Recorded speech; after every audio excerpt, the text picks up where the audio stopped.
Amazing grace, how sweet the sound that saved a wretch like me. I once was lost, but now I'm found. Was blind, but now I see. My chains are gone, I've been set free. My God, my Savior has ransomed me. And like a flood, His mercy reigns. Unending love, amazing grace. Just wanted to share that with you guys. I was tempted to actually cancel this today and reschedule it, but my heartstrings were telling me no. My mom loved that song. That was one of her favorite songs. Of course, it was a twist on Amazing Grace by Chris Tomlin. And she just absolutely adored that song. So I redid that song at her funeral. And recorded that because that was something that she always treasured. She always treasured my singing and always wanted to be a part of that. So hopefully the stream is coming through okay. I haven't even really checked it just yet. But we're going to continue and get started. In fact, I'm going to just make sure that everything is working. But I hope you guys are doing well. This is a very touchy subject for me. I haven't really live streamed too much since the move, so I do apologize that this series has been so strung out. In fact, I first started it last September, so it's been quite the challenge between purchasing a house and moving. And all that good stuff. So I still don't know if this is going through. I think it is. Yeah. Hopefully you guys can see everything okay, hear everything okay. Audio looks fine. The mic looks fine on my end. But I do apologize for not continuing this series much sooner. Like I said, with the purchase of the house, upgrading the house, trying to make it to where you can basically get furniture in, and just be able to expand stuff. I still have things packed away, so just a lot of things going on. Tried to enjoy the weather so far, the summer.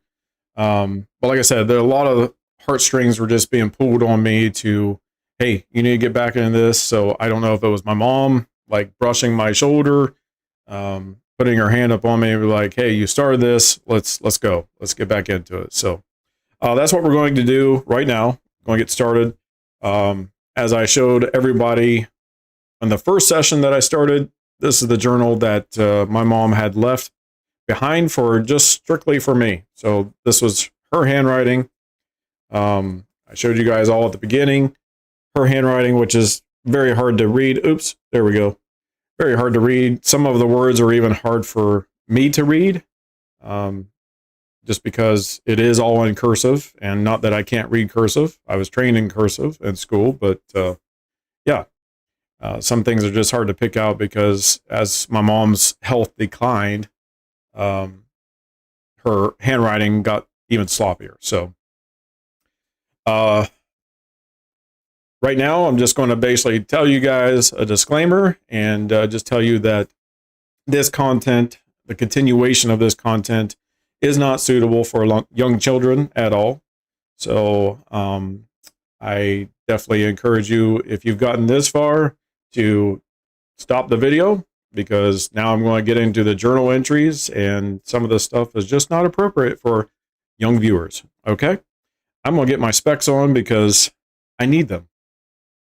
But yeah, I'm happy to be here with you guys. Happy to continue this session. So let's go ahead and continue right where it left off. And I did remember right exactly where I left off at. So yeah, I'm going to start basically right there. So hopefully you guys watched part 1.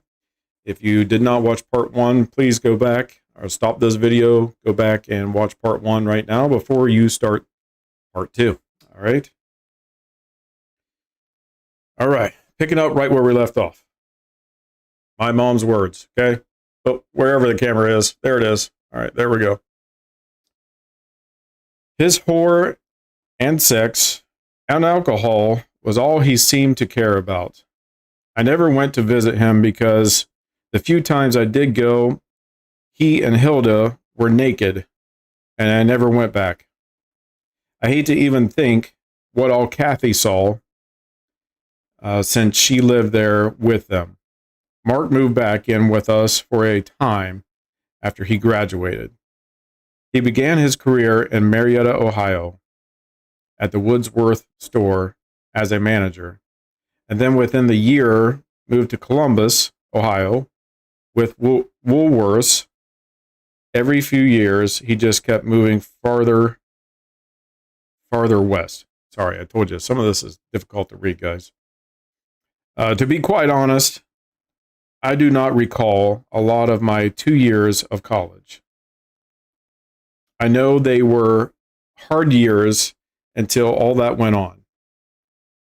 Nancy broke her arm, she says, and I do not even recall that, and she lived with me. I did well for the most part in my classes, mostly A's and B's. I studied a lot, however. None went home. Oh, sorry, it's not none. It's Nancy went home most weekends, and I worked most weekends. Mom graduated from her training the fall of 1972 and began working fall? I don't know, guys. Time in the OR at St. Joseph Hospital. Mom was also dating someone during the divorce. Both men were ones she had met at a bar prior to their divorce. One guy she nearly married was 10 to 15 years younger than her. He needed a mother. That's strange. I was upset with her, and she knew it. So I guess my grandmother, of course, from the previous session, she did a lot of bar hopping and stuff and met somebody younger. And he needed a mom. So I guess she was more of a mom figure to him. All right, continuing on. At this point, I had graduated. I began work at St. Joe's as a RN in a coronary care unit. I think I pronounced that right. I don't know. Nancy got married that summer and moved to Grantsville. Dwayne moved back home after doing his junior year in Cincinnati. It did seem to help, and he settled down somewhat. With Mom and I both working, finances were somewhat better, and I cannot read that word. And something was now making me pay rent. Mom, I guess it's Mom. And Mom was making me pay rent. I can't even, I don't know how I got Mom out of that, guys, but it's right. Oh, where's my finger? Not there. Right there. That word right there is supposedly Mom. Oh, okay. So Mom was now making me pay rent. All during the divorce of my parents, my other grandparents, Mildred and Earl, had nothing to do with us. They were upset with Mom for divorcing Dad and said she should have had him committed to a psych ward instead of divorcing him. Like dad would have agreed to do that. Okay. In fact, my grandparents and the entire church divorced us. Even us kids, even though we were the innocent in all of this. Isn't that just funny how churches just seem to do that? All right, hold on, guys. I'm getting a warning, and I'm not even sure.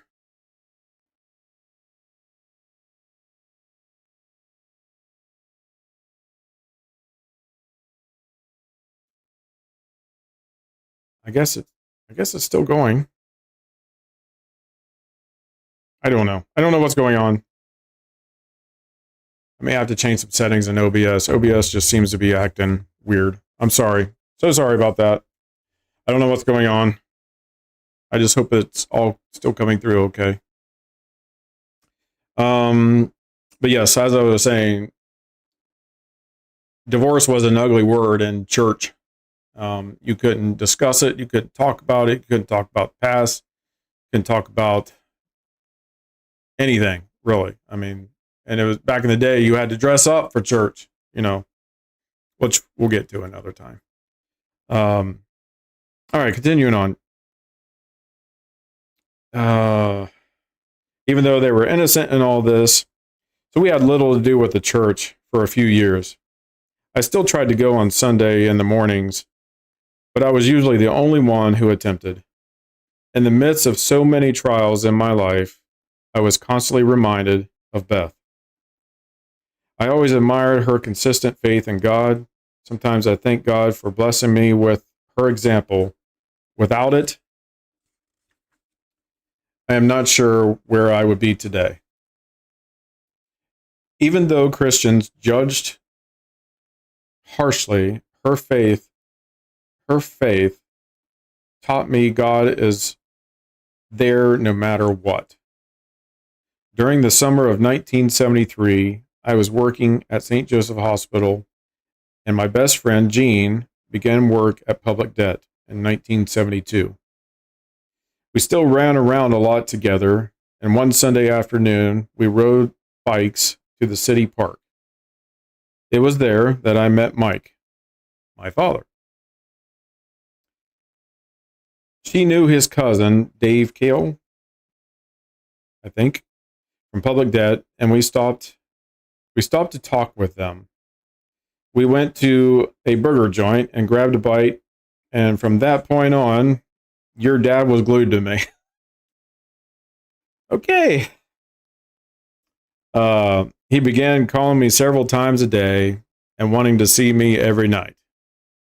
He was not even working at the time, just drawing unemployment from the service after he got out of the Air Force.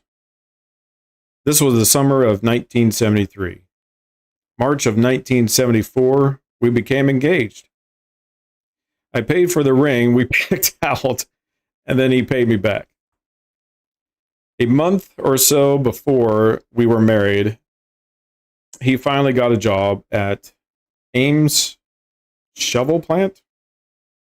Hopefully I read that right. We rented an apartment, a nice one, on Valley Road in South Parkersburg. I also bought a new 1974 Camaro that year, which I remember seeing pictures of that car. It was green, ugly. That year, and I ordered it, paid $3,200 for it, brand new. Sold it 5 years later for $3,000. She put a smiley face on there. Your dad drove an older Ford of some sort and loved driving around in the Camaro. I used to tease him that the Camaro is the reason he married me. We bought new living room, furniture, kitchen, and washer and dryer before we were married for the apartment. We were married August 31st at North End Church by John Miller, the minister there. Your dad was baptized a few weeks prior to our wedding by John. He'd always been raised in the church, but never had a strong religious background. His parents attended church at Camden Avenue, but were never really involved. 3 weeks prior to our wedding, on August 10th, Mom and Dad got remarried. What a month. Dad divorced Hilda after 2.5 years, and when he heard Mom was talking marriage to a guy 15 years younger than her, he began going after her again. Mom did not trust Dad and sent me out to spy on him several times. Well, yeah, after the story and everything that took place, I can't say that I blame that. I more than once found him at Hilda's. He always said, just checking on her. Even though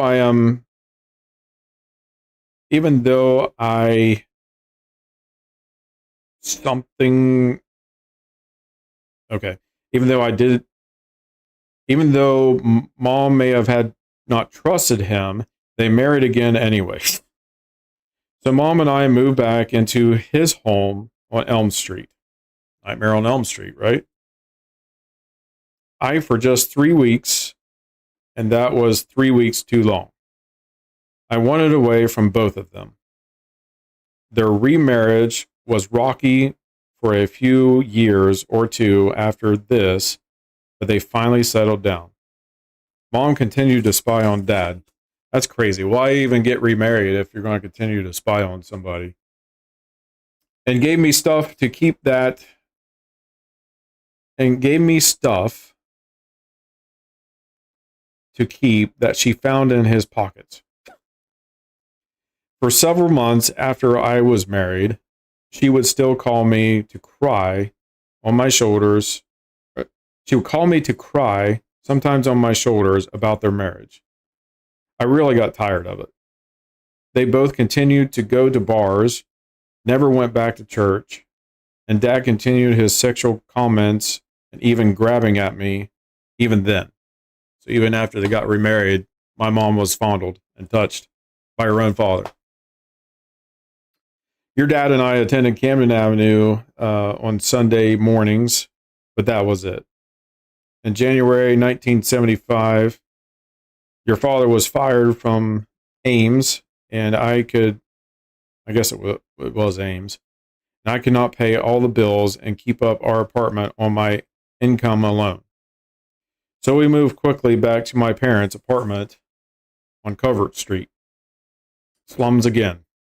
My mom put that in parentheses. Dad did redo the kitchen and put in the laundry room and worked on repainting and cleaning it up. Your dad had another job working on filling up vending machines and worked at it for about 1.5 years. But it was long.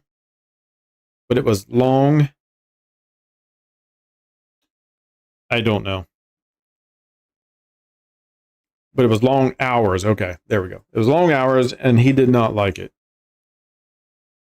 Sorry, guys. Her writing is getting sloppier, so it's hard to read. He was working this job when I became pregnant with you. We were both thrilled with the news of becoming parents. We completely redid the second bedroom and Raggedy Ann and Andy wallpaper. Gosh, I remember seeing pictures of that. It was disgusting.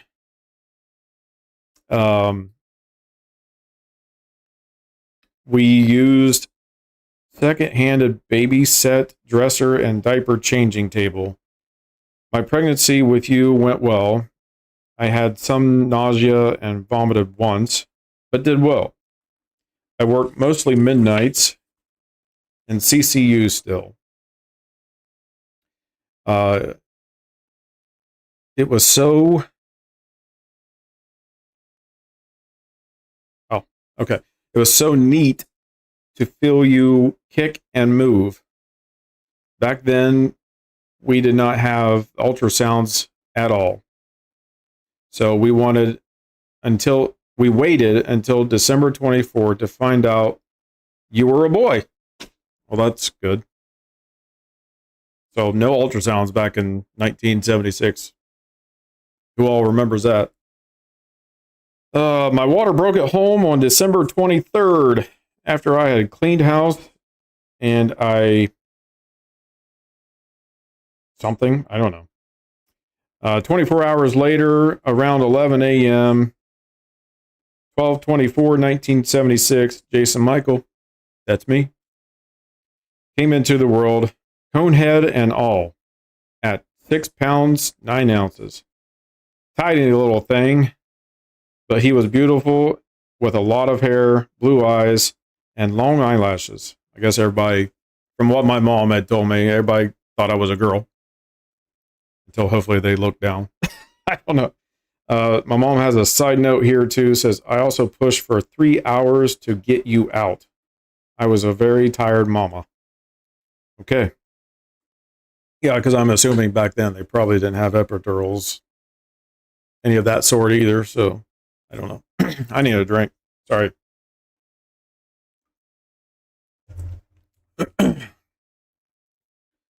Oh, this handwriting is getting sloppy. I can't hardly read her writing. Let's see. Oh, she even put it in there. He was often mistaken for a little girl. I had Jason on 12/24. Christmas was the 25th. And Mark and Vicky, which is my aunt and uncle, got married on the 25th at mom and dad's house on the 26th. They got married at mom and dad's house. So it was a busy week for all.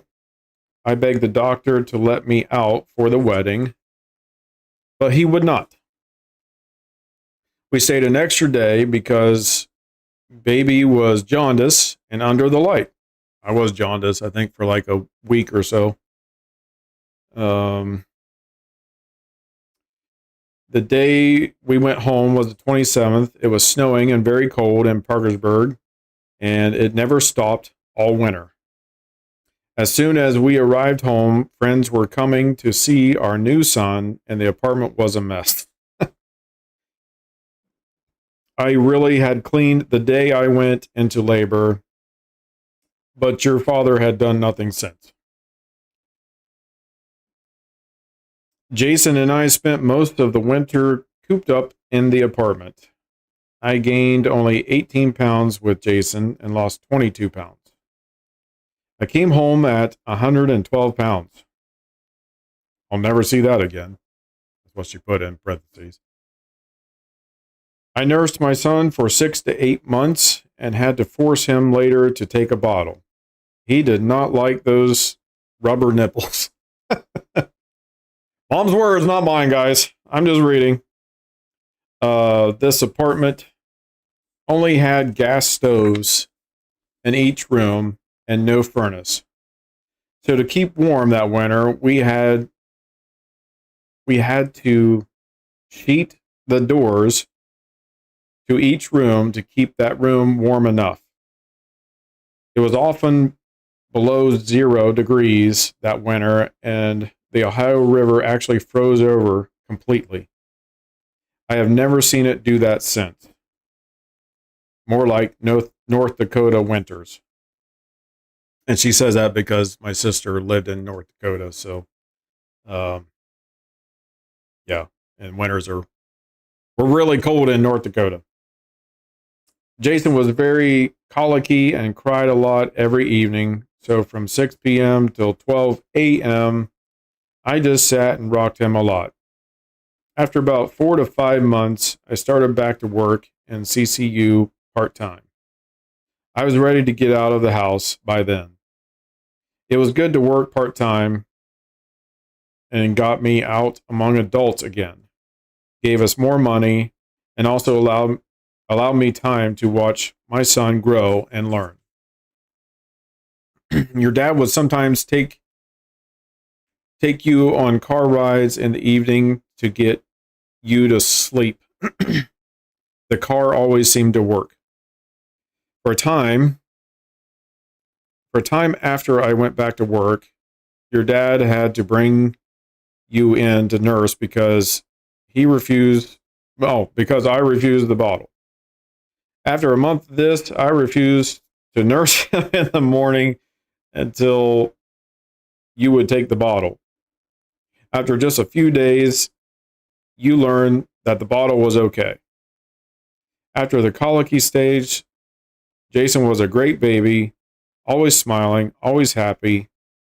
He cut teeth at 2 to 3 months of age, a little quick. I was pretty much on schedule with all his activities, etc. Guess you will have to refer to your baby book for more stories there.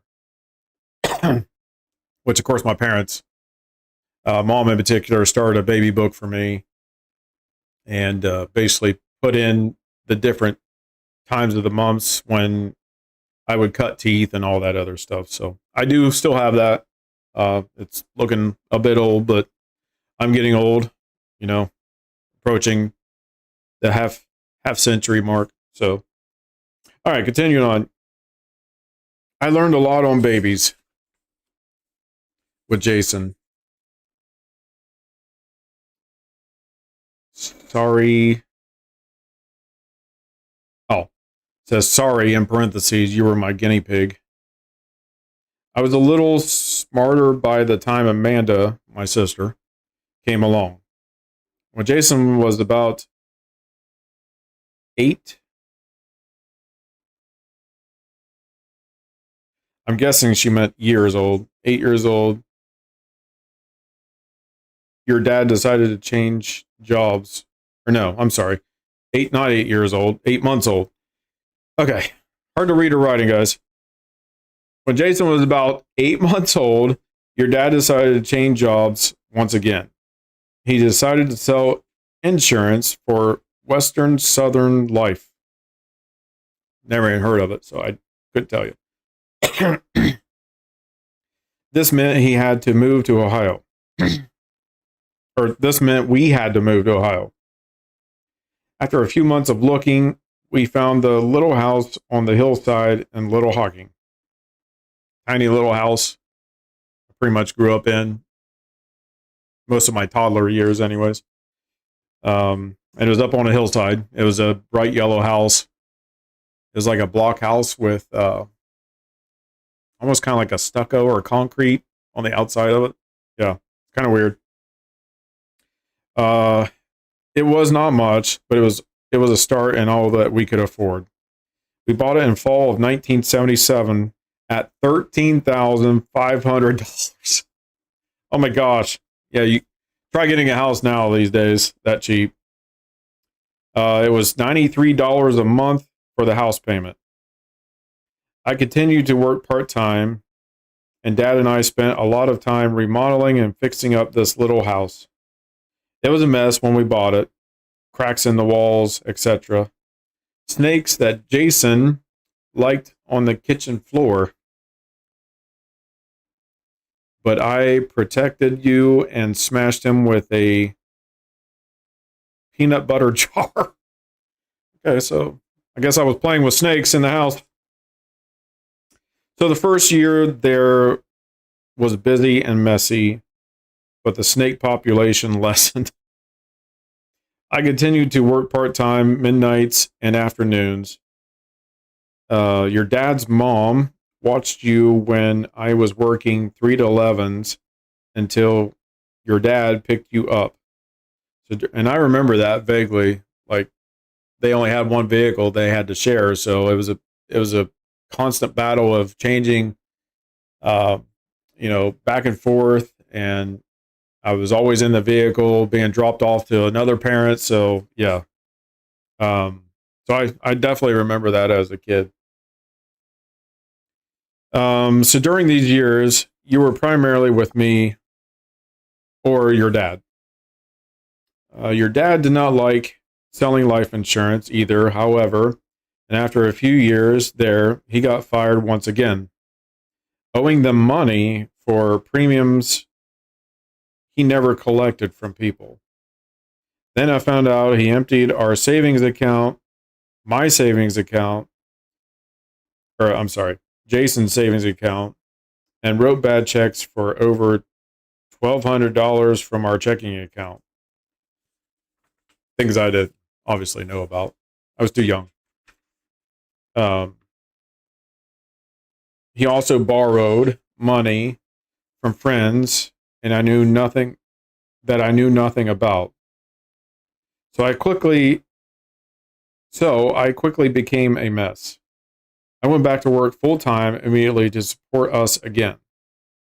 I hated leaving Jason so much.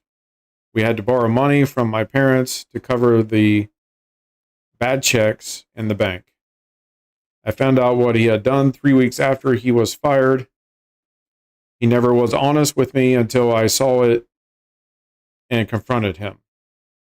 Needless to say, all my trust issues with men in particular resurfaced at this point. I did not trust this man I did not trust this man I lived with, who had spent all of our money foolishly and forced me to return to work full time to support us. I was angry.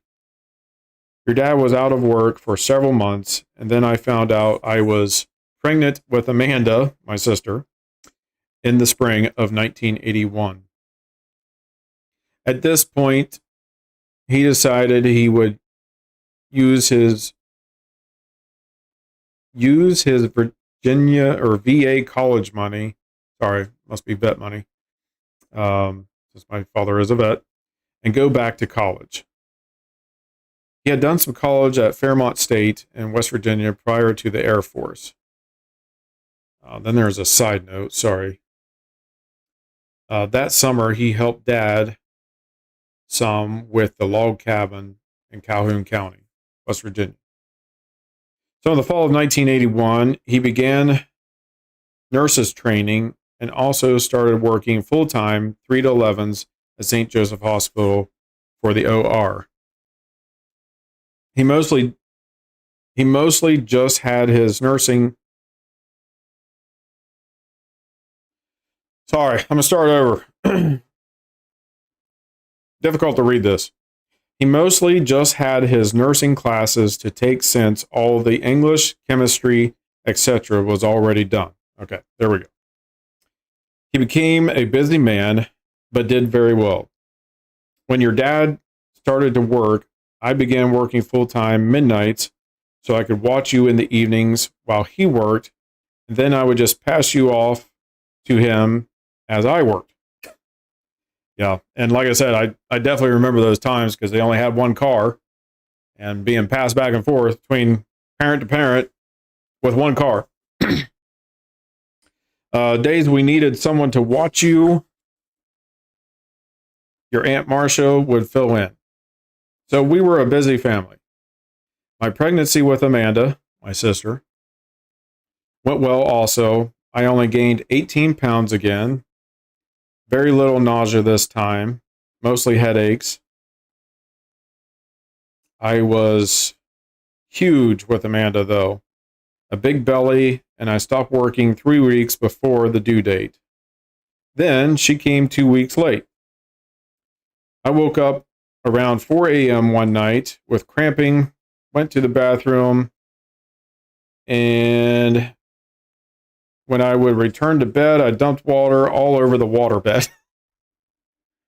Okay, so my mom's water broke with my sister on the waterbed. I guess that's a good place to do it, you know. I jumped in the shower, and the contractions were already 5 minutes apart. We got to the hospital around 5:30 in the morning, and your sister arrived close to 7 a.m. after pushing for 1 hour. I literally had red splotches all over my face from busted blood vessels from pushing so hard. Wow. She weighed 8 pounds, 12 ounces, no hair, blue eyes, and looked like a football player. Yeah, my mom always talked about that with my sister. She put a smiley face on there. We were happy to have our little girl, though, and Jason was thrilled. Having been our only baby for nearly 3 years, we thought Jason would be jealous, but he never appeared to be. He loved his older, he loved, I,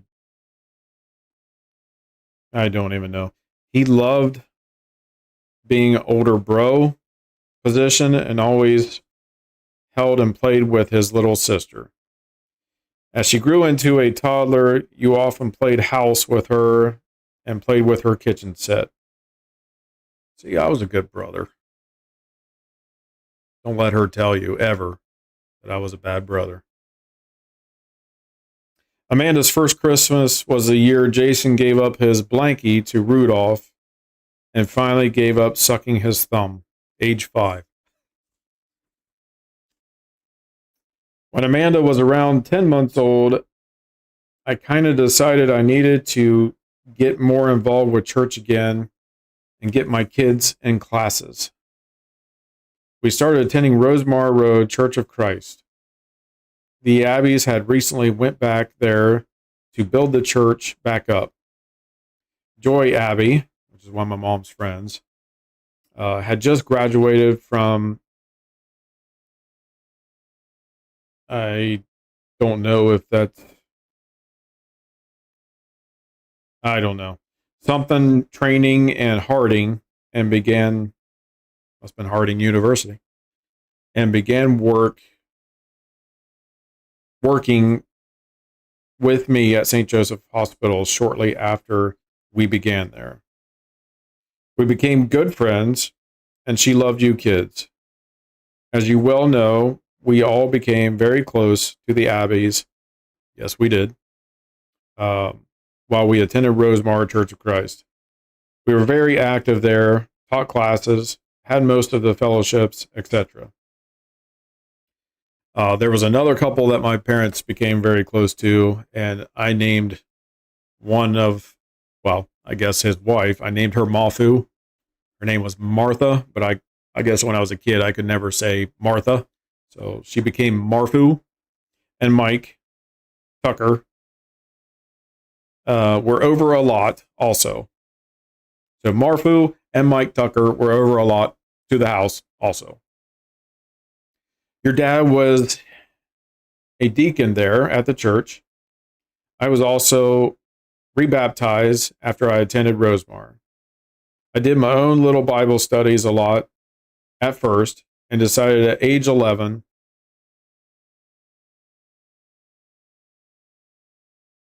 when I was first baptized, I probably did not understand as much then. Okay. So let me just reiterate what she just wrote. She was first baptized at age 11. She got baptized again shortly after switching churches, which I didn't even know. As explained earlier, sorry, let me back up. So, and she does have a point there. You know, when you're 11 years old, you really don't understand the meaning of the Bible. You can't comprehend that stuff. And, you know, you may know Jesus or whatever, but I don't think you really understand that he came and sacrificed his life and gave up his life. I mean, that's kind of hard to really retain in your mind and actually feel the passion. Not saying that it's not possible. I'm just saying it's just hard to just retain that information and realize Jesus was, you know, the Son of God. So I understand where she's coming from because I did the exact same thing. I was 12 when I was first baptized. I got baptized later again when I was 18. So, or not baptized, but I don't even know what they call that. I don't know. I can't remember, guys. Sorry, I'm getting off track. As explained earlier, a lot of my feelings of shame, etc., had to do with Dad's abuse of me. So I spoke with Charles Abbey, and he baptized me again. God rest his soul, Charles Abbey. And he baptized me again. This time, I knew it was for all the right reasons. Mom and Dad had not went back to church in years, since 1970. So after we began going to Rosemar, I began working on them. They had settled down somewhat by then, but were still drinking some. I preached Paul to them because Dad felt he could never go back to church or God after all that he had done. So between Charles Abbey and myself, we finally convinced them to come back. Dad and Mom had a better read, I guess, and finally placed their membership again. I was thrilled. It was several months before they really got very involved. But Dad began leading the singing again, and before long, they were regular attendees again. Okay, I thought it said something else. To hear Mom preach and condemn today, you would never know she did not have the perfect past. As for me, when I was around 28 years of age and your sister was 2 years old, I began struggling with my past issues of abuse. I never forgot all of it. I think it was a combination of things at 28 years that made it surface more. Number one, being your sister, being a girl, and being a girl and age 2. Now, that seems to be when my abuse began. Number 2, trying to be the perfect Christian, yet felt all the shame from this. So hard to read. Number 3, trust issues with your father after using all our money and nearly bankrupting us. Number 4, just my age and having never told anyone, it was being forced to affect me. Okay. So one afternoon, it took me 3 hours to tell Joy one sentence. My father sexually abused me. Can you imagine? Like, you're sitting there talking to a best friend, a really close friend, and it literally took my mom 3 hours to get out that one sentence that her father sexually abused her. That's just incredible. And I could say the same about today's society. Nobody wants to talk about it. Nobody wants to bring it forth. It's frightening, and it's very disheartening. I cried and feared God would strike me down right on the spot. He did not. In fact, he was probably rejoicing that I had finally told someone. Joy wanted me to talk to her father, Charles, and Charles wanted me to tell your father. So within the month, I told your dad. He said he was not totally surprised because I guess Dad had made many off-colored comments towards Mike, my dad, before. But your father did not get upset with me for not talking to him before we were married and telling Joy before him. That's good to know. Usually a woman goes to a woman first and tells them. I mean, that's just point blank. They will go and share a story that's happened to them to someone of the same sex. That's just common. Men do the same thing.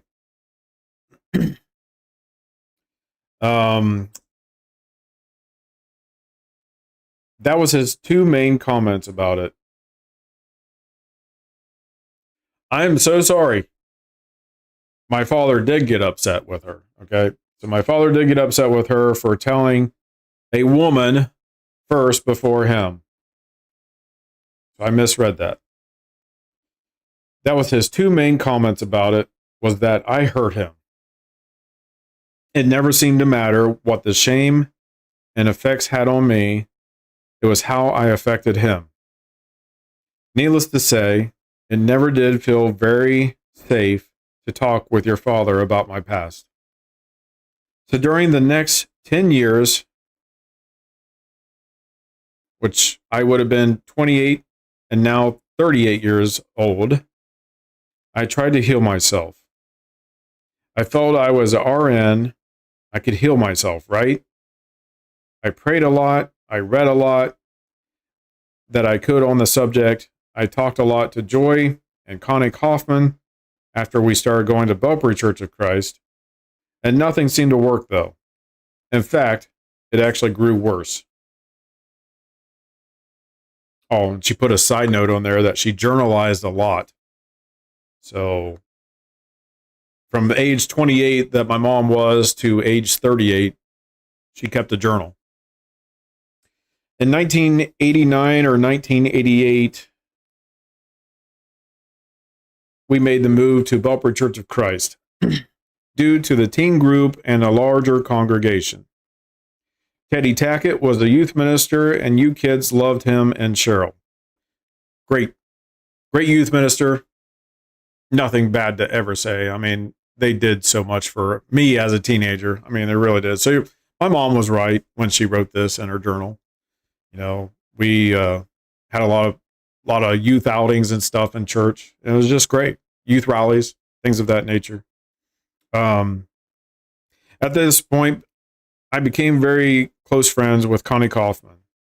While working with the youth rally one year, which she was in charge of the registration, my mom says, in 1991, my mom says that she cried the entire weekend. I had spoken with Connie some, but after that weekend, she begged me to get some help. Abby's had already told me to stay away from the counselors. Read Psalms, have faith, God would take care of it. Well, I tried all this.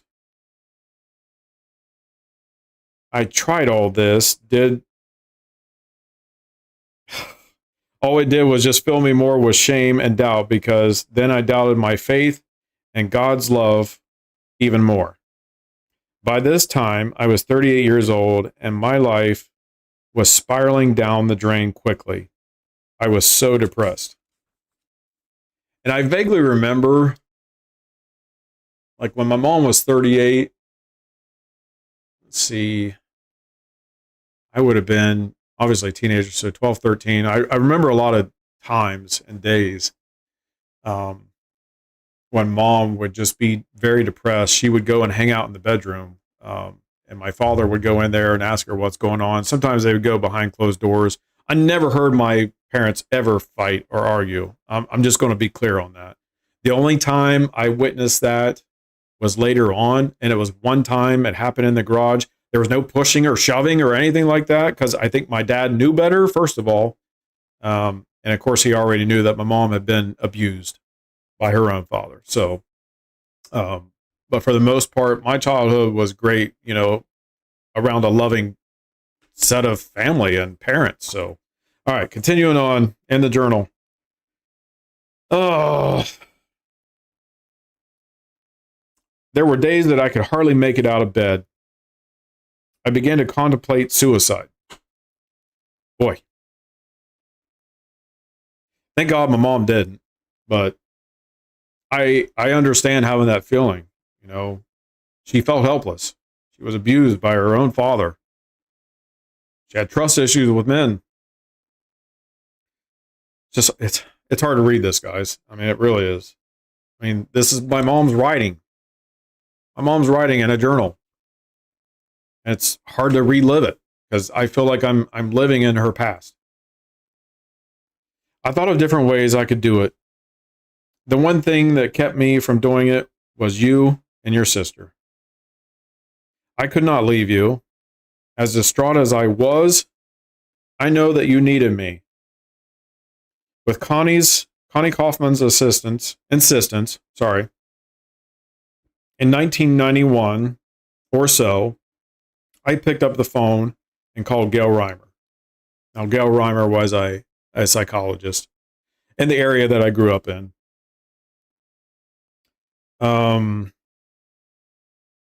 I I cannot read that word. I shook. I think it's I shook. I did not want to admit I needed help. Again, your father did not want me to do this because it might cost money. But Connie Kaufman and I knew that I had no choice. But I did walk into her office and told her I had been abused, and she only had 2 months to fix me. She just smiled. I guess the counselor smiled. I realize now how stupid that statement was. I know ladies who have been talking with Gail for 10 years. I managed to walk out of her office for good after 1 year. She always said I was her star client. Not sure that is a good thing. I found out rather quickly that I needed to deal with the past issues and abuse in order to heal myself. To erase the shame, I needed to put the blame where it belonged. I needed to confront my parents. And I needed to forgive. After about 6 months in therapy, I began the Hope Group, which one of these days I will get into discussing a little more details about that, but you'll learn a little bit from my mom's journal here. I realized that there were many more women just like me out there who needed loving and supportive friends like I had. I was truly blessed with Connie and Anita, especially, who would listen to me day or night as I cried or became angry. They were always there, as was Gail. I could also call her anytime, and she would talk to me on the phone or work me in for an appointment. Ron Lawfrey was the new pastor at the church, Belpre Church. She didn't put the last name, but I remember him distinctively. So Ron Lawfrey was the main pastor at Belpre Church of Christ back in the day. So Ron and a few elders kind of fought me on the Hope Group idea, but Anita and I did it well for several years. Probably 500 ladies have went through that group. Some helped, and some will always be stuck where they choose to stay. At this point in my life, I am a bit weary of running the Hope Group, but it was a positive experience for me. I feel it was a way God used me to make a positive out of a horrendous past. Sorry, I couldn't even read her horrendous word.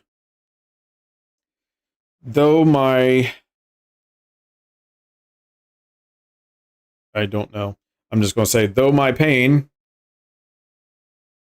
I was able to reach out to many ladies and offer encouragement and hope. So many times a hurting person just needed loved and a hand to hold on to and to know that there is light at the end of a dark tunnel. God pulled me through my shame and pain so I could give that same hope to others. Even though there were times I knew that God had completely deserted me, I praise him today for hanging in there with me and never deserting me.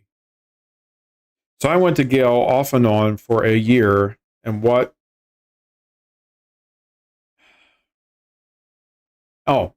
in that time wrote my parents and confronted them about the abuse. My father denied much of it, and my mother denied ever even knowing about it. Both denied a lot. It was almost a daily incident, etc. Said they could not even remember.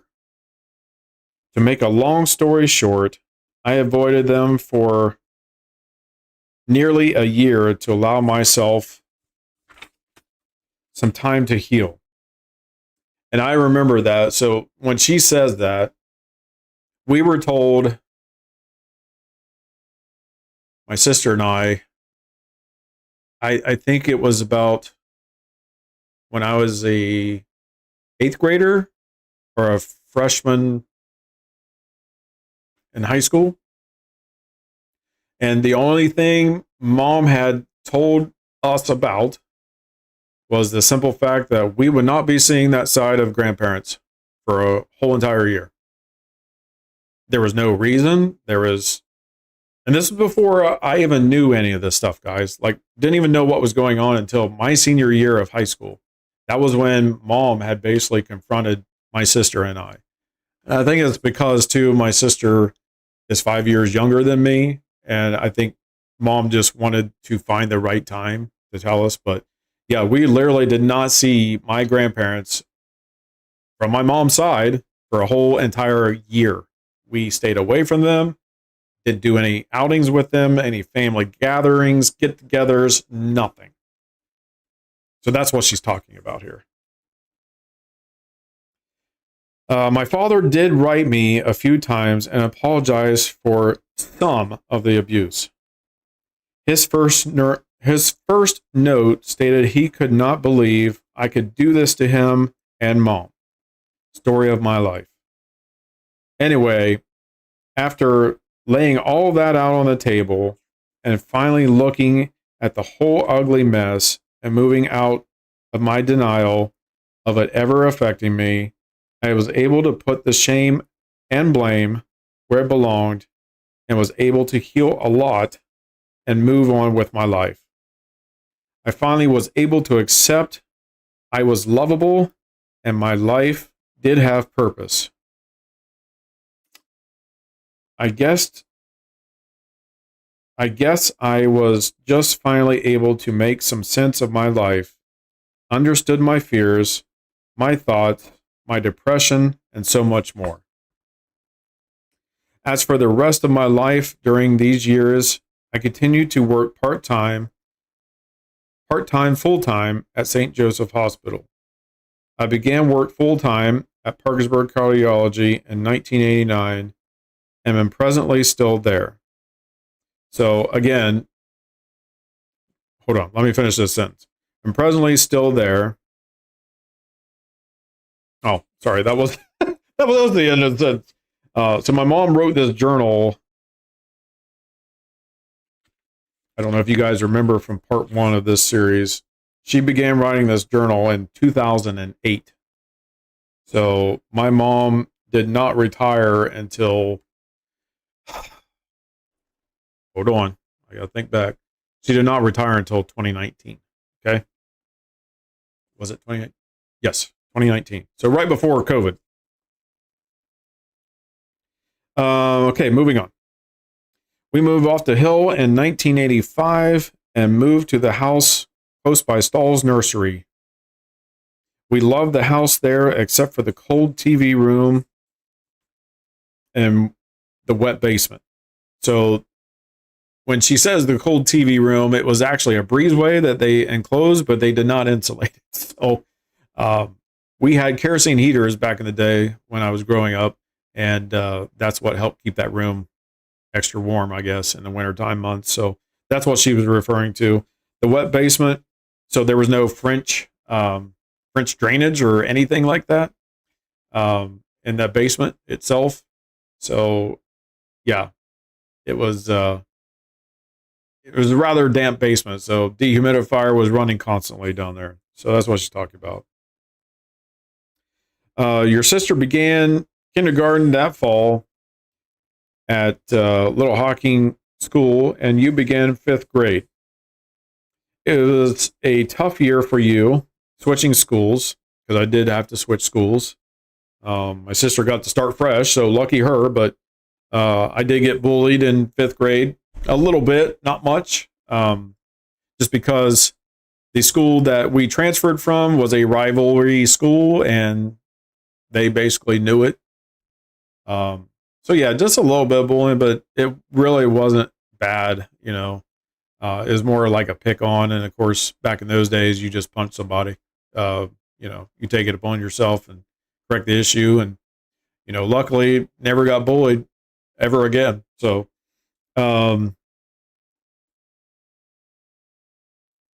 switching schools and dealing with the Greenwald boys. Yeah. So my mom even named the boys, but two Greenwalds, two brothers in particular. For the first time, we had to deal with fights. So see, my mom even put that in there. You continue to struggle with your reading. In fact, you hated it and made up stories instead of reading. And I won't deny that. She's very true on that. Back in the day, I hated reading. Still not a very fond reader, but I have read actually more books the older I've gotten than I did when I was a kid, because I just made up my own stories. So she's correct on that. Especially when I had to, take a quiz, and I didn't do very good on the quiz because I didn't really understand the story. I didn't even know the story. I made up my own. All right, there we go. When Amanda began to read, she actually loved it. And I was so relieved. As you well know, schooling and homework were not your favorite things. It was always a battle with you. But give you a pen or pencil, and you love to draw. She was right on that, too.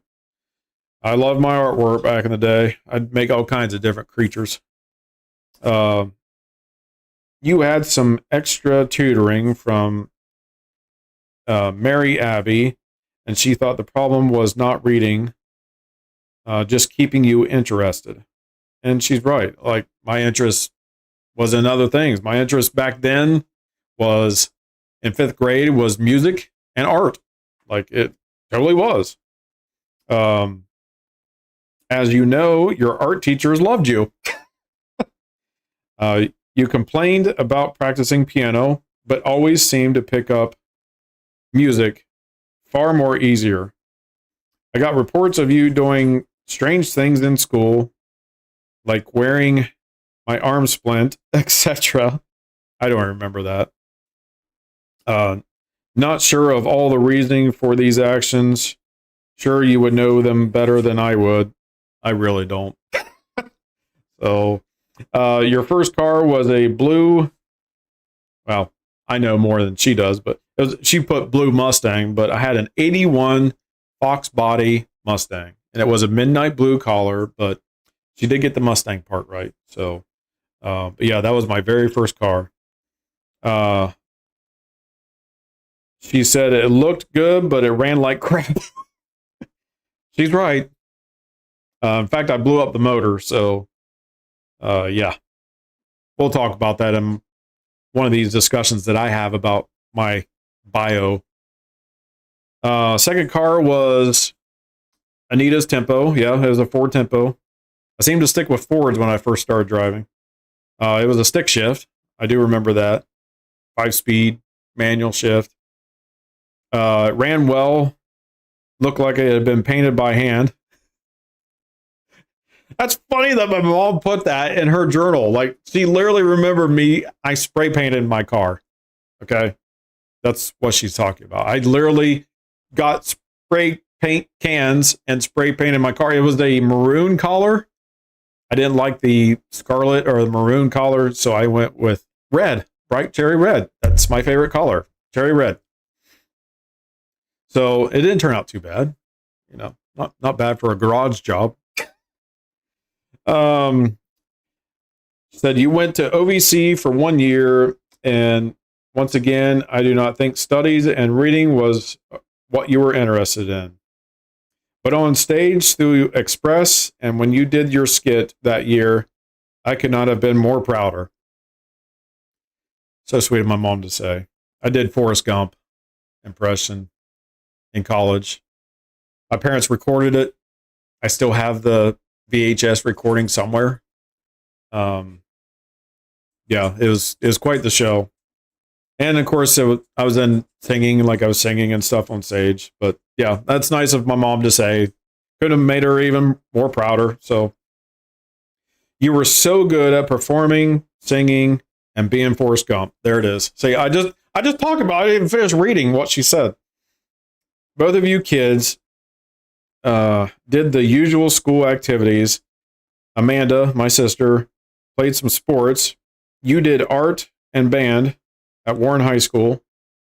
You both dated, went to proms, games, etc. As far as I know, just the usual teen stuff. In 1995, 96, your dad and I began to have some major problems. We were never ones to fight much, and she's right on that. I touched briefly on that, but yeah, like I said, I can only remember one argument that they did, and it wasn't even, I wouldn't even really consider it a fight. It was just a little bit of yelling. But that's the only time I remember my parents doing that.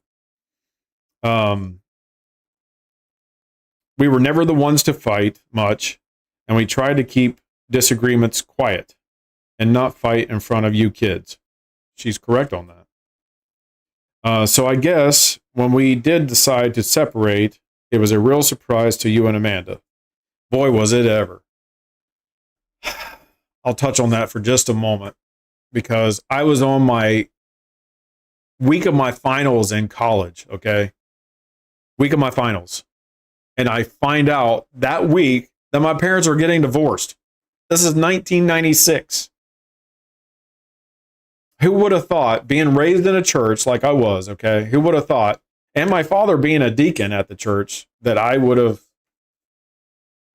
had divorced parents?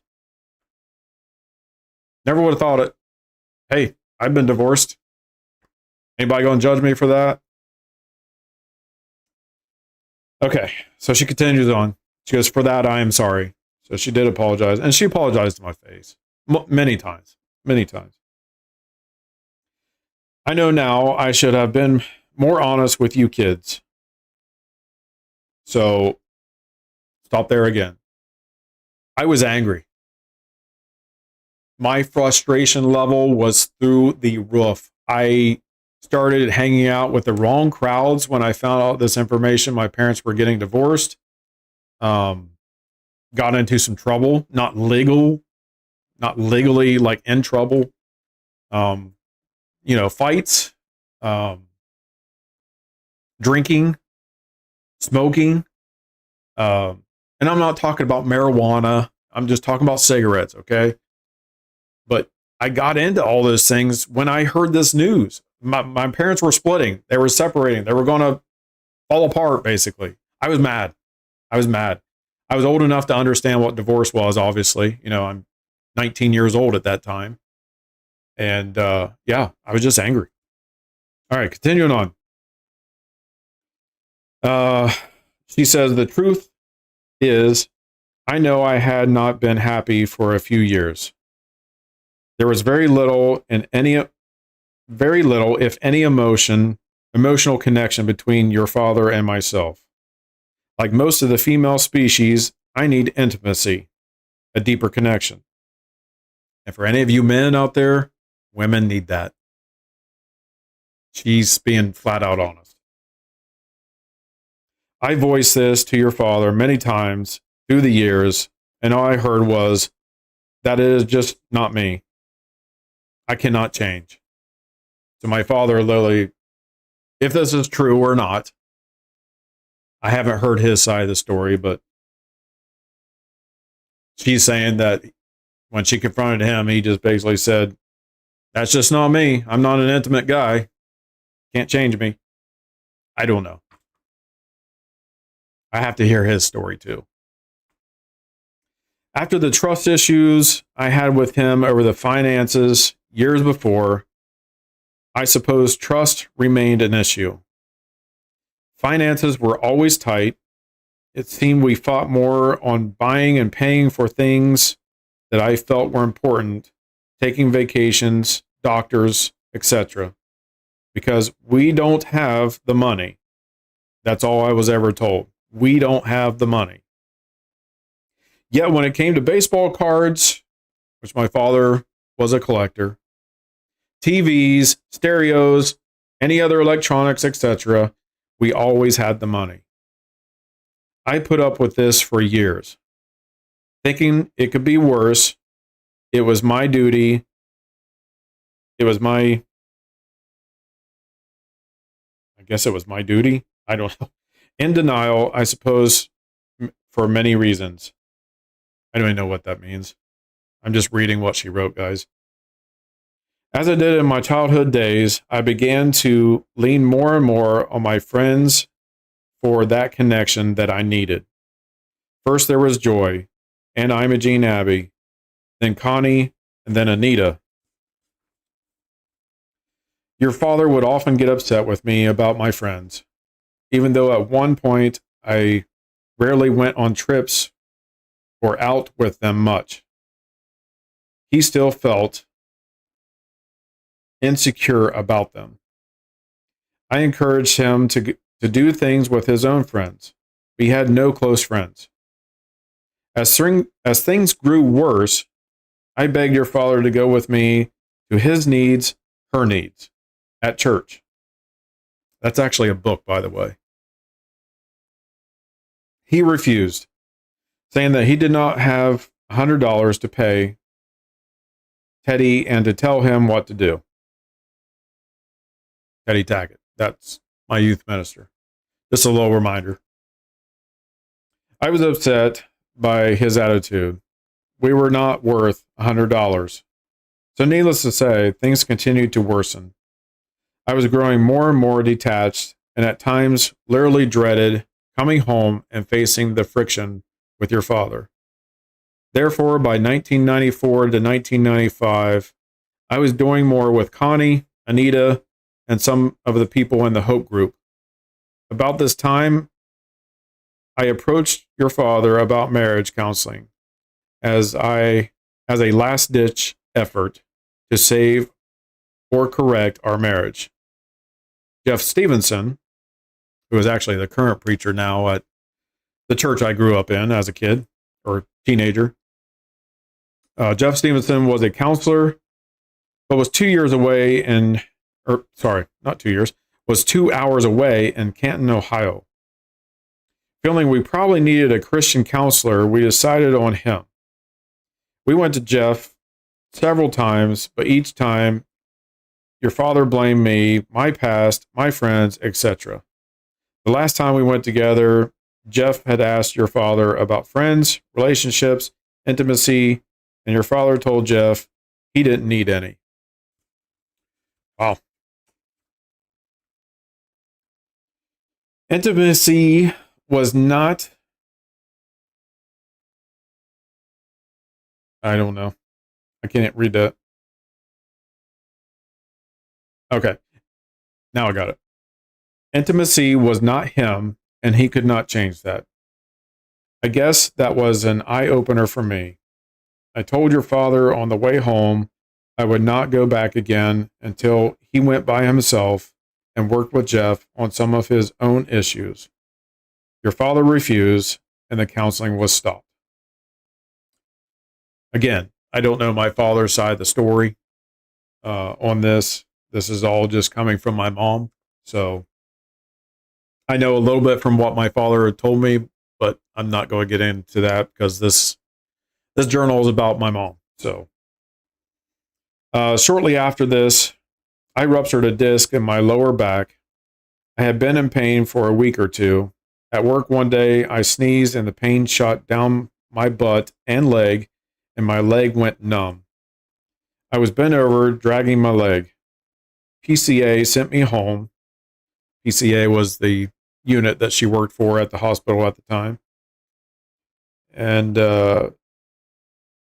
sent me home, and I stopped at the chiropractor's office on the way home. He would not touch me, told me I had ruptured disc, no doubt, and I needed an MRI of my back. When I walked in the door at home, your father commented we could not afford care for my back. We had insurance, and I could not walk. I did get the MRI, saw a neurosurgeon who put me on several meds and bed rests for 2 weeks. I was off work for 3 weeks. While on bed rest in the spare bedroom, your father refused to help me much at all. He told me he wanted me to know what it felt like to be rejected. Well, he picked a fine time to make me feel rejected. I swore then if I ever got out of that bed and on my feet again, it was over. It seemed obvious to me there was no love left. That was the end of March. I went back to work in April, and in May, on Mother's Day, your father moved out. We remained separated for 1 year prior to even seeing a lawyer. We met several times to talk, etc., but all to no avail. The discussions always turned back to the blame game, and we got nowhere. In your father's eyes, the blame all tied to me, tied with me, my father, Gail, and Anita. I will not deny that my past affected me. Gail helped me heal enough to move out of denial and begin to feel I deserved more. Anita, Connie, etc. were just friends who listened, loved, and supported me.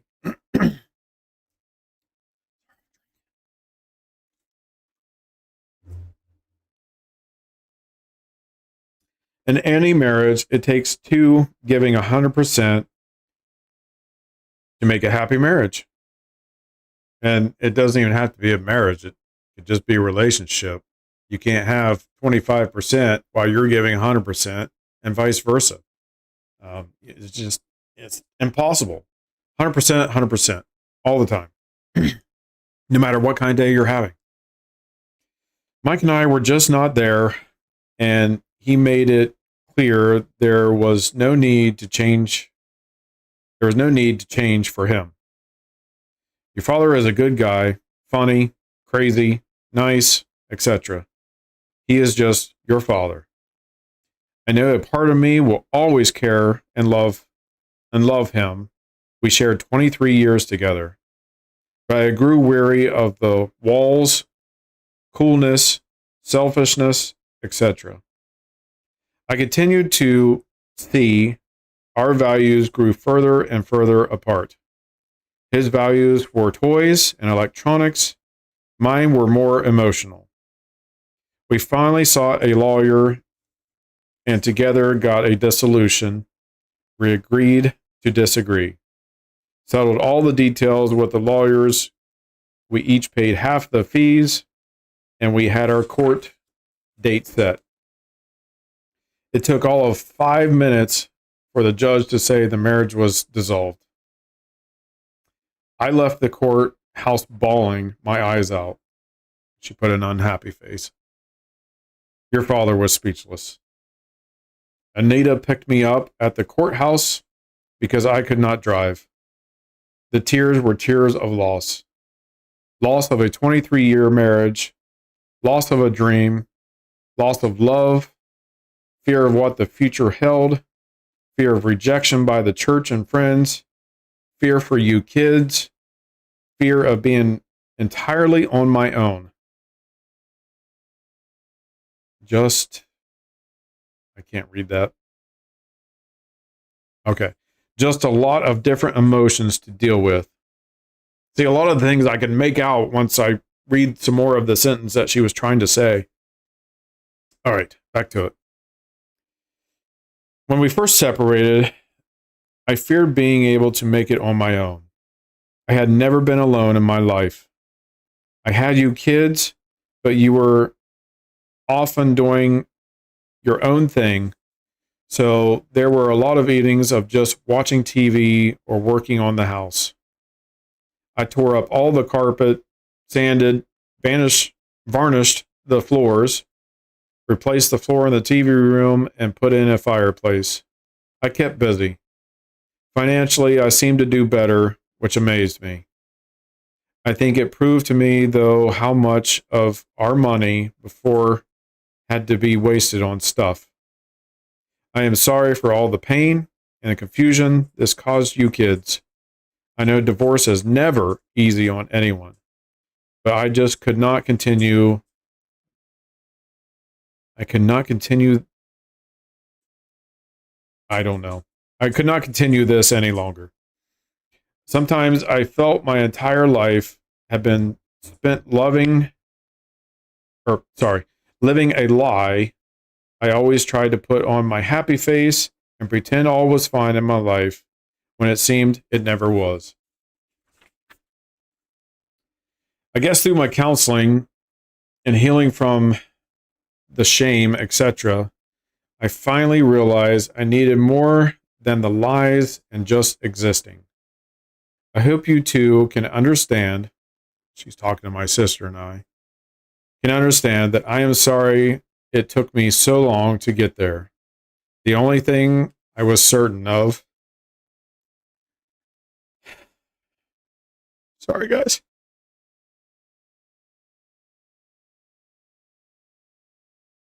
And I've only read this one time. So this is my second time ever reading in this journal, but it's hard. Because I know how my mom was.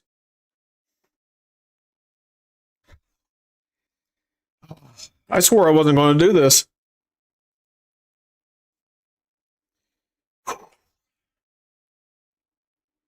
It's hard. The only thing I was certain of in my life was what a blessing you were in all of this mess. God gave me you two and good friends who helped sustain me through difficult times. You two are my most precious blessings. Often you guys were what kept me moving and going. I know also in the midst of all this, I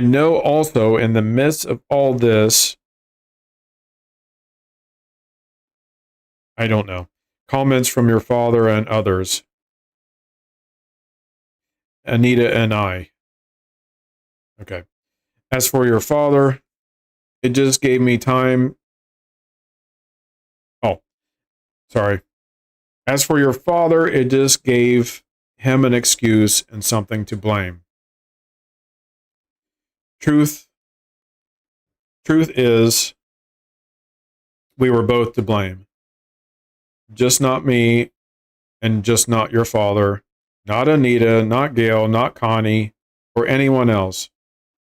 Hope Group had nothing to do with it. Truth is, 11 years later, the rumors still fly around, even at the church. It bothers me that people cannot remove the beams from their own eyes. But I suppose it is human nature, and if they are gossiping about me, it allows others to have a break. There's a lot of truth in that. Usually a lot of people say things to make their ego better. And hopefully after saying that stuff, hopefully they do feel better about themselves. I don't know. That's usually what we call people that don't have a conscience. Just dead inside. All right, continuing on. Sorry. I just had to put in my 2 cents. But yes, it is upsetting at times. At the place I am right now, closer to God than ever, I just feel it is Satan still stabbing at me and trying to discourage me, and I won't let him. But nonetheless, I am sorry if the rumors and statements hurt you and were upsetting. I know they had to be. To make matters worse, Anita and her clan moved in fall of 1999, 3 years after your dad and I split.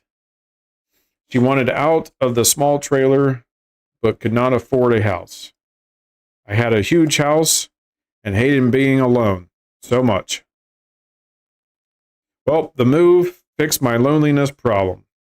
If you all minded the arrangement, you never voiced it to me. For the past 11 years, there has rarely been a dull moment. But family we are. Anita and I were like sisters. I think the girls have become like sisters as well. Poor Brian was just the little redhead everyone picked at. Jason, you moved out when they moved in and were not involved as much as the rest of us. She's right. I was in my own house, so good to see you, man. Thanks. I'm finishing up, actually. Yeah, still alive. About an hour and 26 minutes in. So I moved out, bought my first house, which was actually a trailer, single wide trailer. That was my very first house, guys. You'll learn about that whenever I decide to do my bio on my life. But when it came to fighting for you and Caitlin and stand up, I'm not going to say that. Stand up to them. I'm going to say them. Anita was right there with all of us all the way. So Caitlin being my daughter. And that was when I was going through my divorce. So we'll get into all that later. I'm just reading what my mom wrote, okay? Where am I at? She always gave me great advice, meaning her friend, Anita. Great advice and never hesitated on the money. As for Brennan, it was obvious. Brennan is my nephew. It was obvious from the delivery room on how much this entire family adopted him. And she's talking about her close friend, Anita. Not so much adopted, but just loved on him. Loved on him is a better word. Even Brian had to call off school to be there when he was born. No one kid could have been more loved and all pitched in to help raise him that first few years.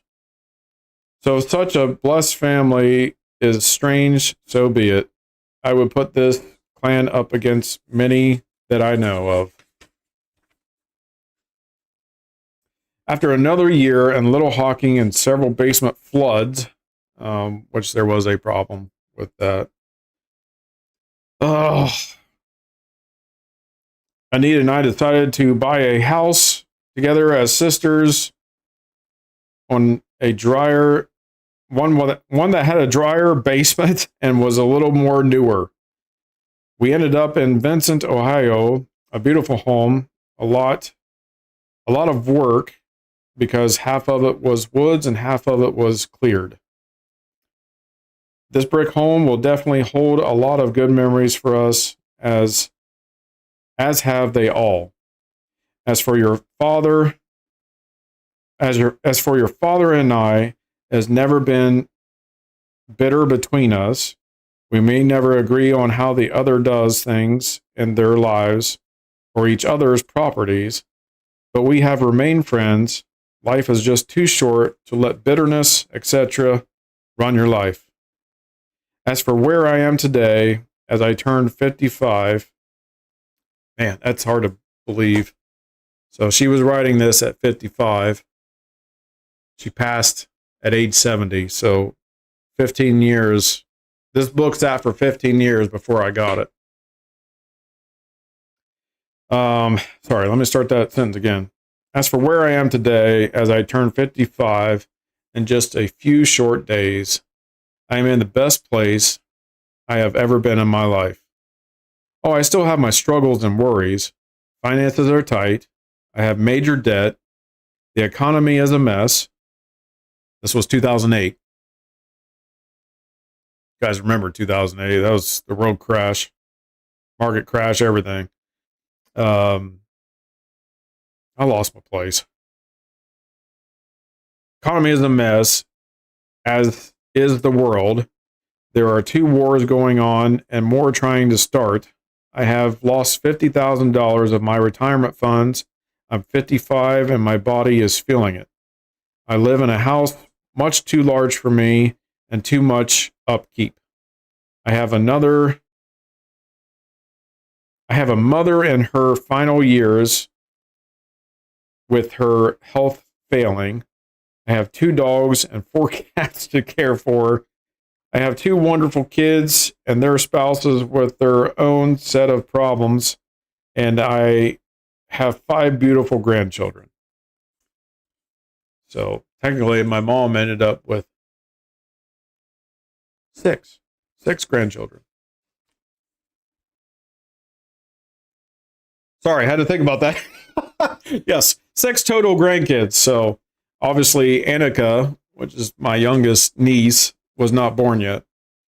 But although I am human and I worry somewhat, for the most part, I feel joy.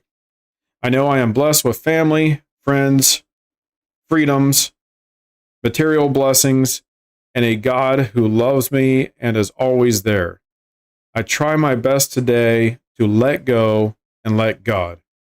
It is not always easy, especially when I worry about you kids, but the older and wiser I become, the more I know I have no control and God has it all.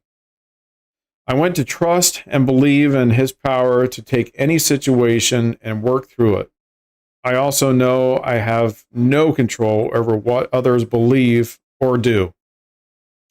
Yes, Amanda, choices have consequences. That was one of my mom's theme. Like, she always told me and my sister, choices have consequences. No matter what you do, there is always a consequence behind that. I cannot write this journal without adding that in, of course. I know as you kids grow, you both will be preaching that to them also. Oh, I'm sorry. I know that as your kids grow, meaning my kids, you both will be preaching that to them also. They've been told that several times. Even though all of our choices have consequences, many times not always great ones, we can also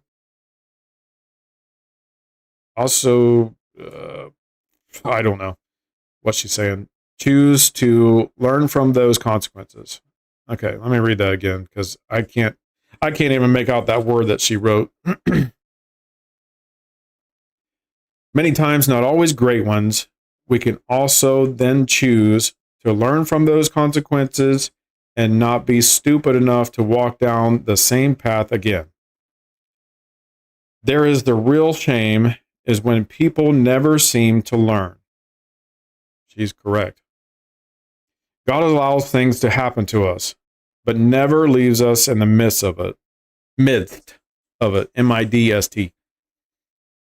He gives us the opportunity to learn and grow from each experience. Again, it comes back to being our choice. After working with so many ladies in the Hope group, I saw many make more bad choices. Many drowned in their pain with addictions of drugs, alcohol, sex, etc. Others chose to live in fear, bitterness, anger, and pain forever. Some just went from one God relationship to another to fill their cups. Yet there were some who actually chose to walk down a different road and walk through the fire to heal and free themselves from the past. These ladies from the Hope group made it all worthwhile for me. What few understood, even I did not for such a long time, is that God is the only one that can truly fill our empty cups. All human relationships will fail us at one time or another.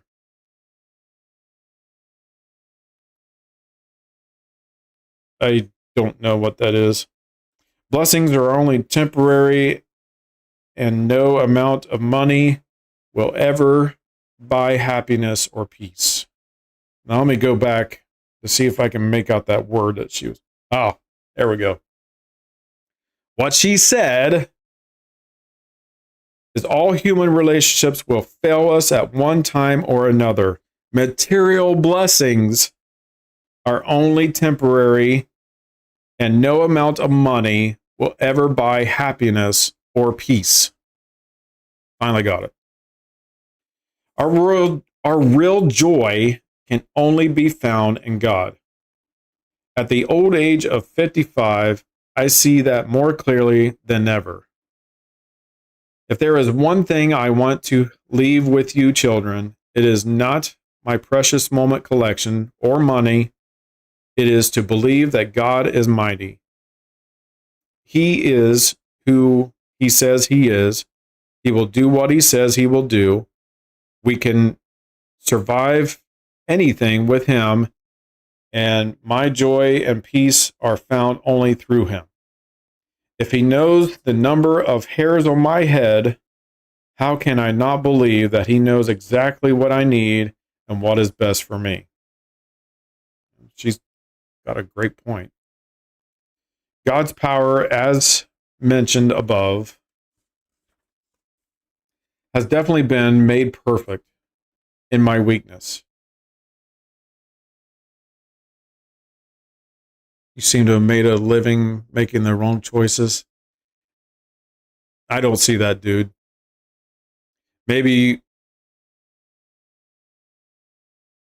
it's not so much the wrong choice that it is that you're trying to learn from something. That's the best thing I could tell you. You know, just as my mom, or I grew up learning choices have consequences because I grew up in church, right? Well, I got punished for those consequences. You know, Dad would always get me with the belt, which we'll get into that stuff later on. But yeah, there was always a consequence for any choice that I made, wrong choice that I made. I'm paying for some of those choices even to this day. You know, I really am. But I will express that, share that with you guys later date as we get into more tough talks about my life. But this is Mom's life. I suppose if I had, and almost done, guys. That's how much has been read right here. That's how much is left. I don't know if I want to split this into a third session. Let me see how much is left. Oh man, it's almost done. I might as well just finish it. Okay. Back on track. Focus. I suppose if I had to confess my biggest regret today at age 55, it would be that I did not have some of this wisdom when you children were younger. We always attended church regularly, but I know I failed instilling a real faith and belief within you. I feel I also failed always being there for you guys. Maybe that is why I now attempt to try to be there when things come up in your lives now. It seemed I was always busy, so much to do, so little time to get it all done. I wish I would have spent more quality time with you. You both grew up so fast. I pray today that you too will also grow in your faith and fully believe in our mighty God. I think our live experience continue to help us grow in our faith. I have often thought of myself as a strong, determined lady. I had to be. But I now know that strength, determination, and self-reliance are not enough. We must learn to trust God. If we trust in Him, we are never powerless or helpless. The greatest challenge in our lives is not to try harder, but to trust more. Well, it is now New Year's Day, 2009, and I have been writing in this journal for nearly 4 months. I hope to continue to journal in the years ahead, but it will be more on a weekly basis and just present events and thoughts in my head. As I begin 2009, I pray for you both and all your families. I have spoken to Amanda a few times, my sister, this New Year's Eve, and have tried to speak with Jason.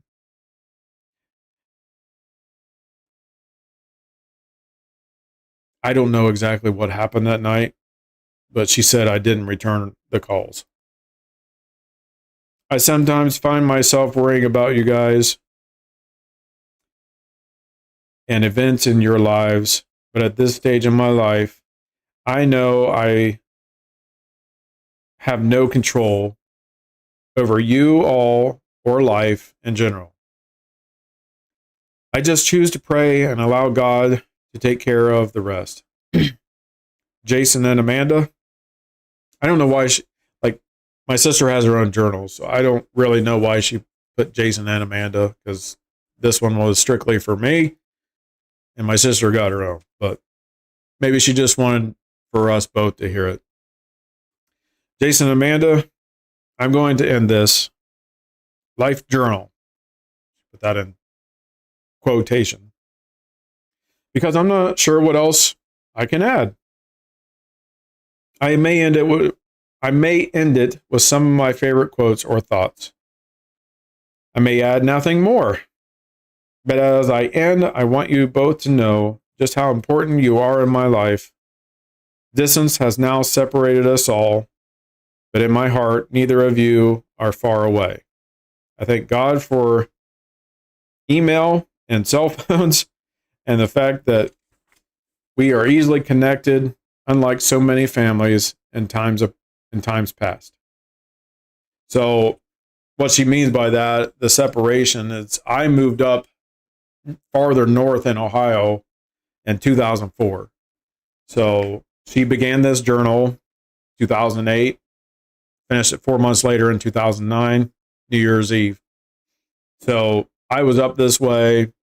So by the time 2009 was, I was on my second marriage, and my son would have been 4 years old at the time. So very active toddler when he was young. In fact, he broke his arm when he was 2 or 3, something like that. So yeah, active little boy.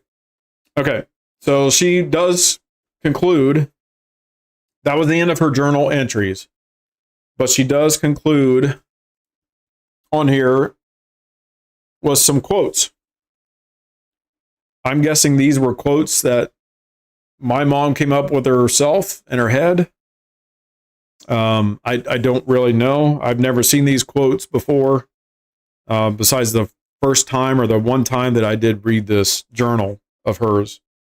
But these are some really good quotes, and I want to share these with you guys, because maybe you could use it in your life. You know, everybody could use something in their life. But I'm sorry about my tears earlier. As I said, this is just a very touchy book for me. I mean, it's a touchy journal of my mom's life and everything that she just went through. So, all right, I'm going to get to these quotes and then have some final thoughts and go ahead and finish this. The task ahead of us is never as great as the power behind us. It's true. Some people complain because God put thorns on roses, while others praise him for putting roses among thorns. I like that. Every rose has its thorn, right? You guys know that song, right? Poison. The measure of a man is not how great his faith is, but how great his love is. I think my mom came up with that because earlier in this discussion, we talked about intimacy and how my mom craved intimacy from a man. She never really felt it. She never really had it. So I think that's what she's talking about, because let's face it, men, we don't really know how to love. Some of us do, but I mean, thank God, I will say this. My mom taught me about emotions. She taught me about empathy and sympathy, and it was her that taught me all that stuff. She taught me about love. I had to learn all that stuff from her, but there's nobody else greater to learn that from than from a woman. So, all right, next quote. Patience is the ability to keep your motor idling when you feel like stripping the gears. I like that.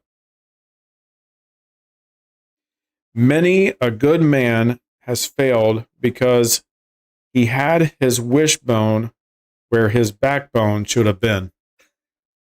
Ouch. Let me read that again.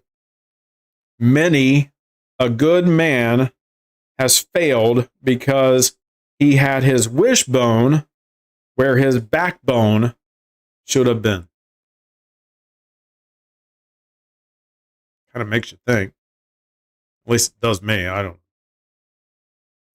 Decisions can take you out of God's will, but never out of his reach. A person's true character is revealed by what he does when no one is watching.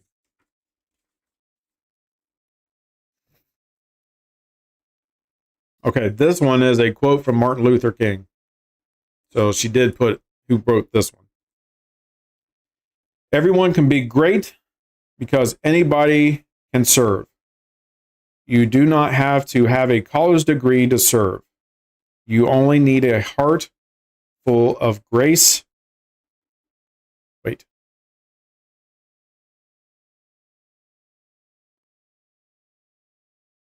I don't even know.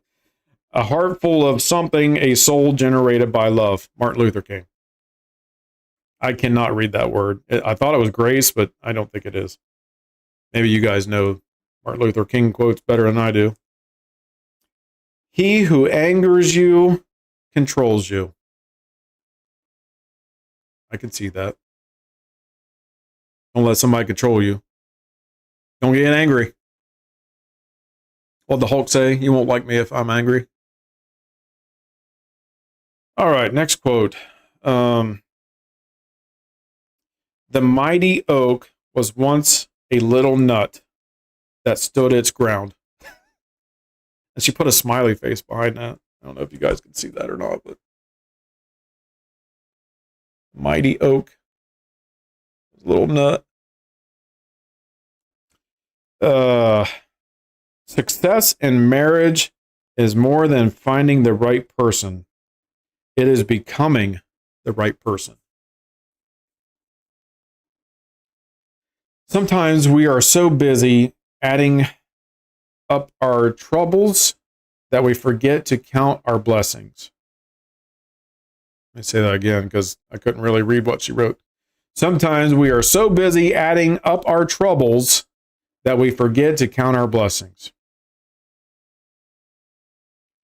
Falling down does not make you a failure, but staying down does. That's a good quote. God can heal a broken heart, but he... Okay. Starting over. I had to go forward on what she was writing in order to understand this and read her writing, which is very difficult. God can heal a broken heart, but he has to have all the pieces. God can heal a broken heart, but he has to have all the pieces. There we go. It only took me 3 times, but I got through it. The secret of contentment is the realization that life is a gift, not a right.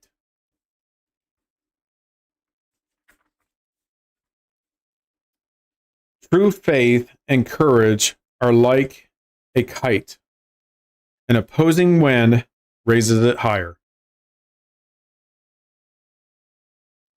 The most valuable gift you can give someone is a good example.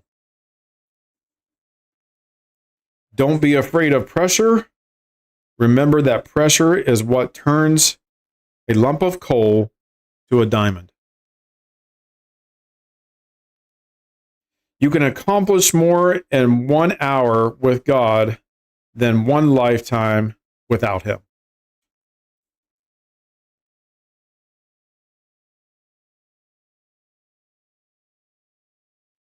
I got it, man. They're all recorded in my mom's journal, but you're absolutely right.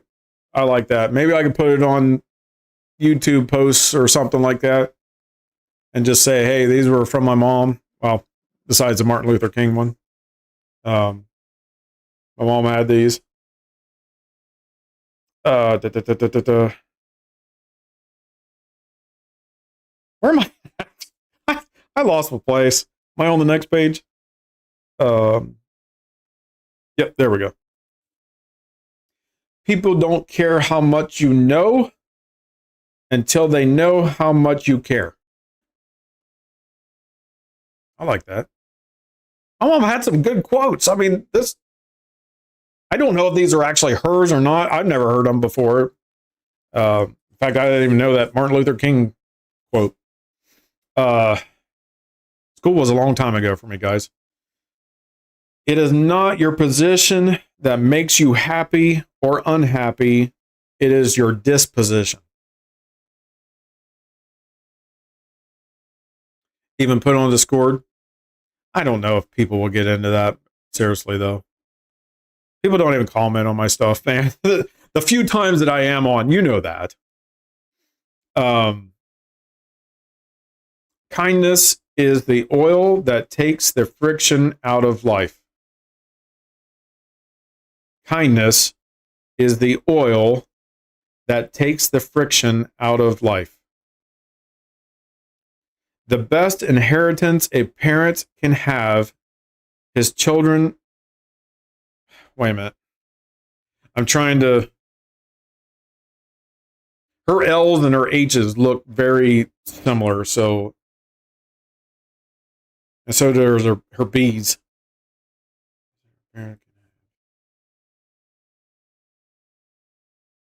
Okay. Sorry. I read all that wrong. The best inheritance a parent can leave his children is a good example. The best inheritance a parent can leave his children is a good example. God intervenes in the affairs of men by imitation only.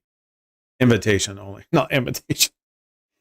God intervenes in the affairs of men by invitation only. I don't know if you guys could see that. If I can get there. Right there. Doesn't that look like imitation? It's hard to even see the V. Imitation. All right. I finally got it. It's invitation.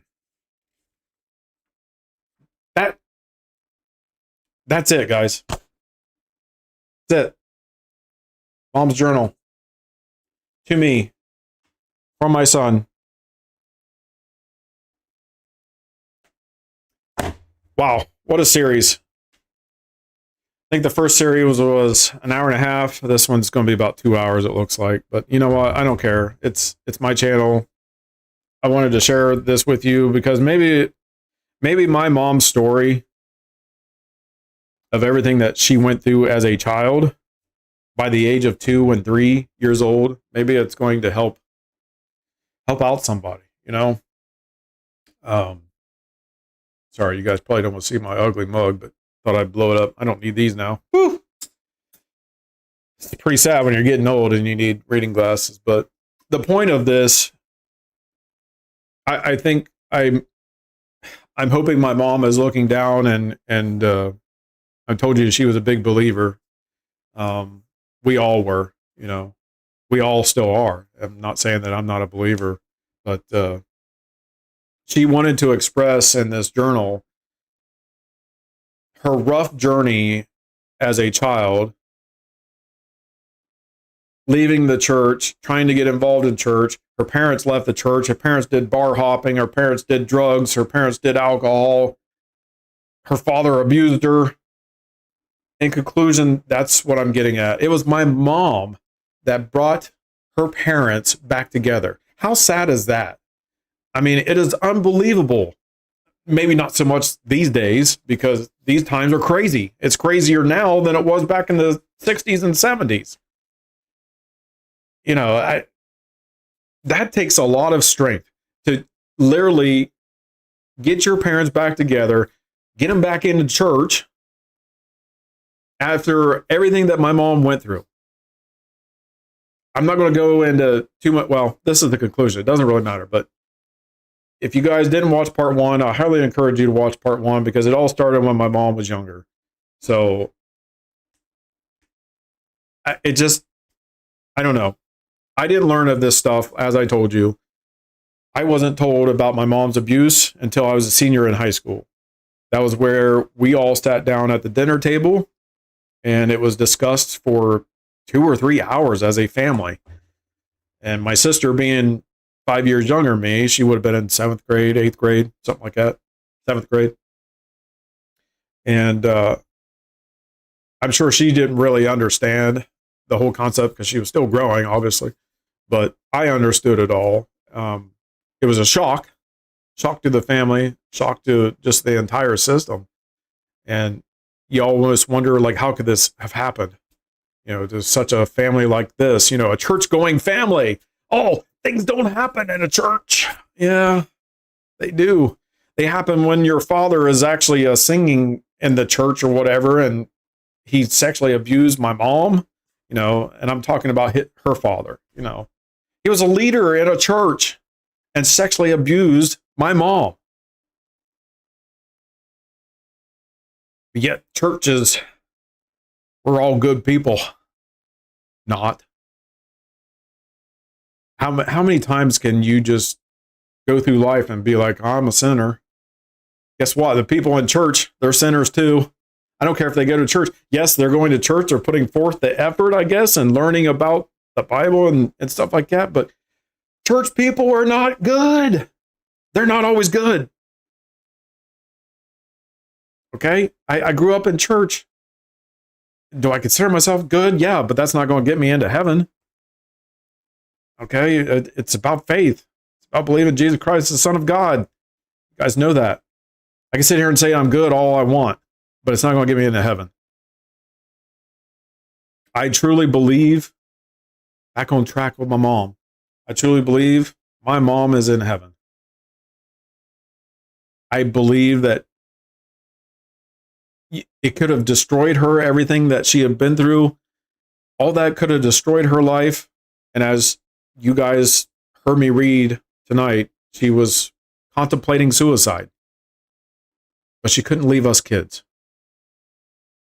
Her love for us kids, me and my sister, meant the world to her. That she just couldn't do it. Despite having a plan of action of how she wanted to go out of this world, she did not do it. A lot of that was faith. I think a lot of that was God just talking to her. I put this, I'm going to be flat out honest with you guys. Yes, I've been busy with the house. I haven't worked on it in quite some time, okay? I've just been lazy, and I'm being honest. I was just lazy, and quite honest, I don't know what to do with my channel. So I felt a tug. I felt my heart just aching. And I truly believe, as my mom saying, finish the story. Finish my journal. You started this last September of 2025. Just finish it. So the past 2 weeks, that's why I've been trying to prepare you guys and say, hey, if you didn't watch part one, watch part one, because it's coming. It's coming. And I had a crappy day today. I almost backed out of this and rescheduled this again. I was trying to do this months ago, but I just kept pushing off and call it the devil or whatever, trying to get into my head and just say, don't do this. I don't know. But after the day that I had, I didn't want to do this today. I almost canceled again, but I was like, no, got to finish it. And I did. So here we are, guys. I want to thank you guys. In conclusion, thank you for listening to my mom's story. I'm going to show you these in just a second, but this is my mom's story. My mom. She left this for me. In fact, I didn't even know it was there until she passed. She had this actually in a fireproof box, because she wanted to keep it protected. Yeah, it looks a little worn because she wrote this years ago.